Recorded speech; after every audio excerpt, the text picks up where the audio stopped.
आधी रात थी। जंगल में बारिश हो रही थी। सभी पक्षी अपने अपने घरों में सो रहे थे। जाग रहे थे केवल कौवे, जिन्हें भूख सता रही थी।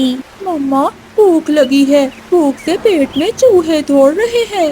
बहरे हो, सुन रहे हो क्या? बच्चे को भूख लगी है। तो मैं क्या करूं? इस समय मैं कहां से भोजन लाऊं?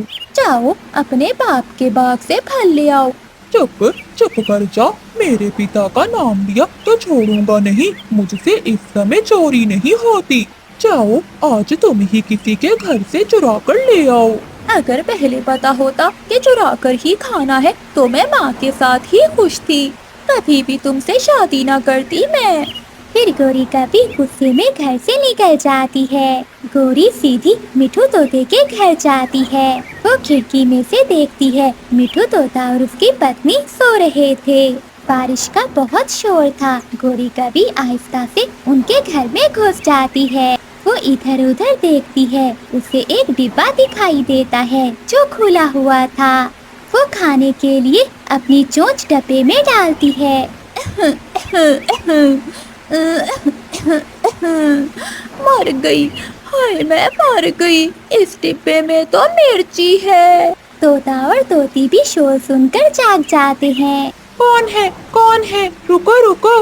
जैसे तैसे गोरी कभी वहाँ से भाग जाती है। मीठू जी, कोई चोर था। देखो, मेरी सारी मिर्ची खराब करके चला गया। भाग गया? हरियाली, अगर पकड़ा जाता तो छोड़ता ना मैं उसे। गोरी कभी तेज बारिश में भागी जा रही थी और खान से जा रही थी।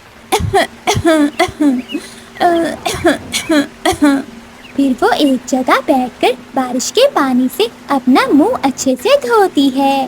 बच गई, बच गई। अगर पकड़ी जाती तो वो मोटी चोंच वाला सारे अगले पिछले बदले लेता मुझसे। अब कहाँ जाऊँ? अगर खाली पंख हो गई तो जग्गू सोने नहीं देगा। हाँ, चिड़िया के घर जाती हूँ। फिर गोरी कभी वहाँ से उड़ती है और वो सीधी गोरी कभी के घर जाती है। वो खिड़की में बैठ जाती है। चिड़िया भी जाग रही थी। वो गोरी कभी को खिड़की में बैठा हुआ देख लेती है।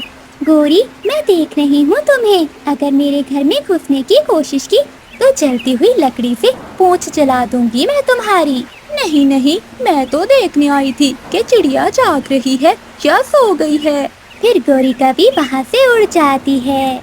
अब कहाँ जाऊँ? ये चिड़िया तो बहुत सियानी हो गई है। हाँ, कबूतर, कबूतर के घर जाती हूँ। बाबा, मम्मा अभी तक नहीं आई। मुझे कुछ खाने को दे। ये गोरी कहीं पकड़ी तो नहीं गई आज, जो अभी तक लौट कर नहीं आई? जग्गू बेटा, तुम मेरा इंतजार करो, मैं अभी तुम्हारे लिए भोजन लेकर आता हूँ। कालू कौवा, जो पूरा डाकू था, वो अपने मुंह पर कपड़ा बांध लेता है और घर से निकलता है। कबूतर के घर जाता हूँ। ऐसी बारिश में वो दोनों मजे मजे से सो रहे होंगे। कबूतर के घर में दाने थे। गोरी कभी कबूतर के घर में घुस जाती है। पहले पेट भरकर दाना खा लेती हूँ, बाद में जग्गू और कालू के लिए ले जाऊंगी। ऐसे गोरी वहाँ बैठकर दाना खाने लगती है। लूसी कबूतरी और कबूतर तो गहरी नींद सोए हुए थे। कालू कौवा कबूतर के घर में आ जाता है। वो खिड़की से देखता है और चुपके से कबूतर के घर में घुस जाता है। कालू को देखकर गोरी कभी डर जाती है। भूत, भूत, भूत। मम्मा, मैं हूँ गोरी, मैं कालू हूँ। शोर सुनकर कबूतर और कबूतरी भी जाग जाते हैं। सबसे पहले कबूतर जल्दी से खिड़की बंद कर देता है, फिर उठाता है डंडा। कबूतर यार, मैं तो अभी आया हूँ। गोरी तो पहले से आई हुई थी। मेरे सुंदर भैया कबूतर, तुम्हारी आंखें कितनी सुंदर हैं। लेकिन कबूतर एक जोर का डंडा गोरी कभी को लगाता है। हाय, मर गई, मैं मर गई। कबूतर भैया, मैं तुम्हारे पाँव पकड़ती हूँ, मुझे छोड़ दो।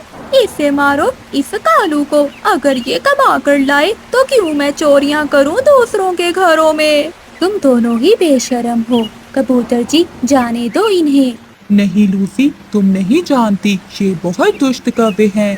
आज मैं छोड़ूंगा नहीं इन्हें। फिर पूरे घर में कबूतर डंडा लिए पीछे पीछे और गोरी और कालू आगे आगे भाग रहे थे। ऐसे उन दोनों की खूब पिटाई होती है। प्यारे दोस्तों, कहानी को लाइक, चैनल को सब्सक्राइब और अपने दोस्तों के साथ शेयर करना मत भूलिएगा। आपका धन्यवाद।